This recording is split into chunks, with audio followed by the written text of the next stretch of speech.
Oke, Assalamualaikum warahmatullahi wabarakatuh. Kenyataan akbar saya pada hari ini adalah merupakan kenyataan akbar secara ketiga, kenyataan akbar yang ketiga. Saya terpaksa membuat kenyataan akbar yang ketiga ini untuk memberi komen ataupun mengulas kepada kenyataan-kenyataan akbar dalam sosial media yang saya terbaca dan apa yang saya terdengar.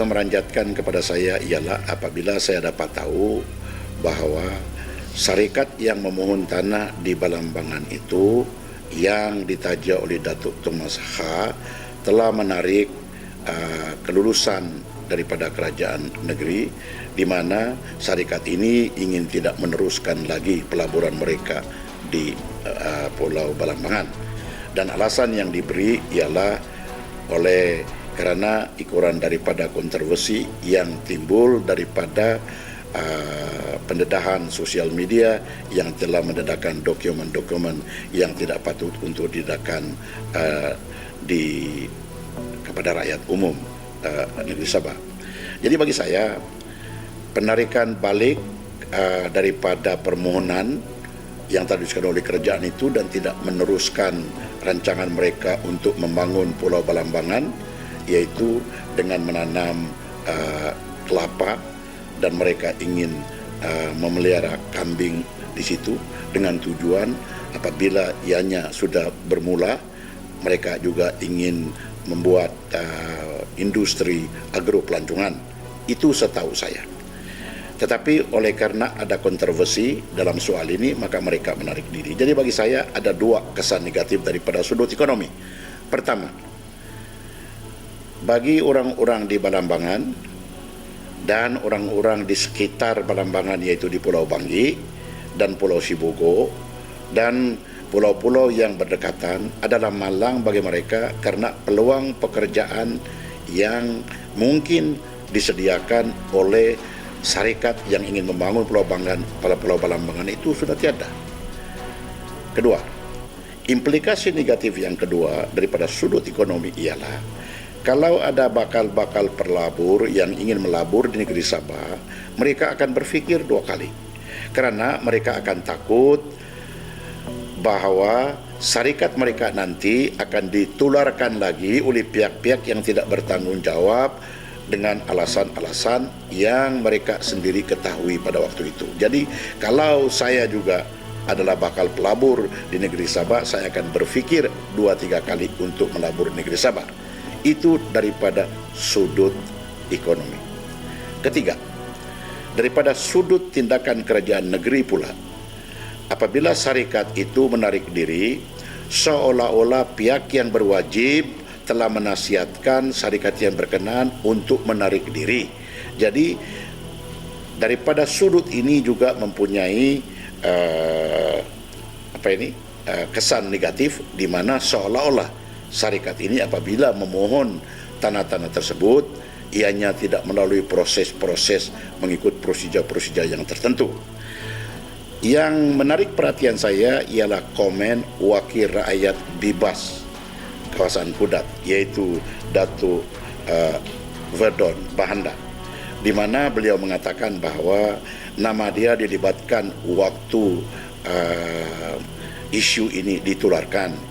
Nama dia dilibatkan, maka dia mengatakan dia terpaksa juga buat kenyataan. Jadi saya dengar dengan teliti kenyataan beliau itu. Ada beberapa perkara yang memeranjatkan saya. Pertama, dia kata walaupun due diligence telah dibuat, makna kata telah diselidiki secara terperinci oleh pihak yang berwajib. Walaupun due diligence telah dibuat, namun dia kata kita terpaksa berhati-hati. Beliau mencadangkan supaya satu jawatan kuasa investment akan dibuat di Kudat, peringkat daerah Kudat. Persoalan saya kepada idea tersebut ialah siapakah nanti yang akan mempengurusi syarikat investment committee ini. Adakah yang mempengurusi itu adalah wakil rakyat di BAS yang berkenaan atau apa? Karena beliau yang baru menjadi wakil rakyat di Kudat itu harus membuat penyelidikan secara terperinci mengenai dengan kawasan Kudat, yaitu bagi kawasan Balambangan ada 2 bidang tanah sana yang besar yang telah diagihkan kepada syarikat Sidco. Satu diberi kepada anak syarikat Yayasan Sabah, yaitu Enterprise. Setahu saya, kawasan yang telah diberi kepada Sidco mempunyai sumber asli di mana pasirnya boleh dibuat sebagai bahan untuk membuat semen. Menurut penyelidikan yang saya dapat tahu, kalau sumber asli yang boleh dibuat sebagai bahan untuk membuat semen itu dieksploitasi, dia akan memakan masa 60 tahun baru habis. Kedua, setahu saya tanah yang telah diberi kepada anak syarikat Yayasan Sabah, yaitu Enterprise, dia juga mengandungi sumber asli yang amat berharga, yaitu silika. Sehingga sekarang ini kedua-dua bidang tanah yang telah diberi kepada Sidco itu dan yang telah diberi kepada anak syarikat Yayasan Sabah itu belum pun dapat dibangun. Jadi kalau 2 anak syarikat yang dipunyai oleh kerajaan sendiri tidak dapat membangun Pulau Balambangan sudah beberapa tahun pun, bermakna ada sesuatu perkara-perkara daripada sudut ekonomi yang tidak dapat dibuat di situ. Misal, Enterprise sendirian berhad, dia tidak akan membuat projek silika di sana tanpa mempunyai rakan kongsi yang mahir dalam perniagaan silika. Jadi saya dapat tahu bahwa ada satu syarikat besar yang telah menandatangani surat perjanjian atau joint venture di antara Enterprise dan syarikat yang berkenaan, tetapi tidak menjadi oleh kerana atas perkara-perkara tertentu. Begitu juga dengan tanah yang dimiliki oleh Sidco ini tidak dapat juga diterokai ataupun dieksploitasi oleh kerana hambatan-hambatan yang tertentu. Jadi datang satu syarikat yang ingin membangun Pulau Balambangan yang dalam perkiraannya boleh dimajukan melalui dengan bidang perniagaan agroturism dan pemeliharaan kambing dan kelapa dan sebagainya, belum pun dapat melangkah lebih jauh telah dihambat oleh mereka yang tidak bertanggung jawab, yaitu membuat andaian-andaian negatif yang tertentu. Jadi persoalan sekarang ini ialah macam mana boleh membangun pantai barat utara bermula daripada Kota Belud sampai di Banggi, yaitu kawasan Banggi, Pitas, Bengkokak dan sedemikiannya, di mana kawasan ini dikenali sebagai kawasan yang miskin dan daif daripada sudut pembangunan. Kalau sekiranya pelabur-pelabur kita tidak galakan, memudahkan kepada mereka supaya mereka tergamit untuk melabur di pantai barat utara.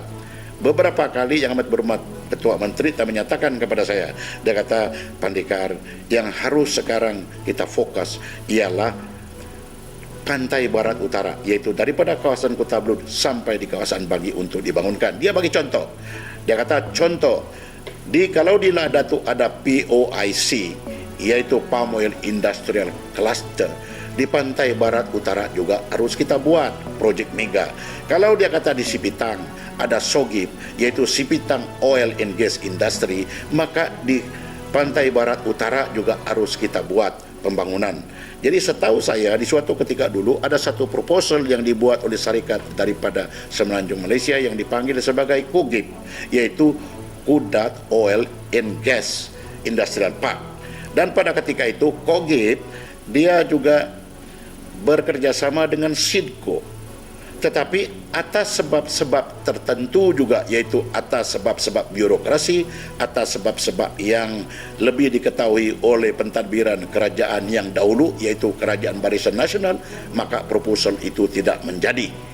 Jadi yang harus diberi fokus sekarang ini bagi mereka-mereka yang ingin membangunkan Kudat ataupun pantai barat utara, termasuk wakil rakyat di BAS di Kudat ini, harus berfikir secara waras, sebelum membuat kenyataan-kenyataan negatif.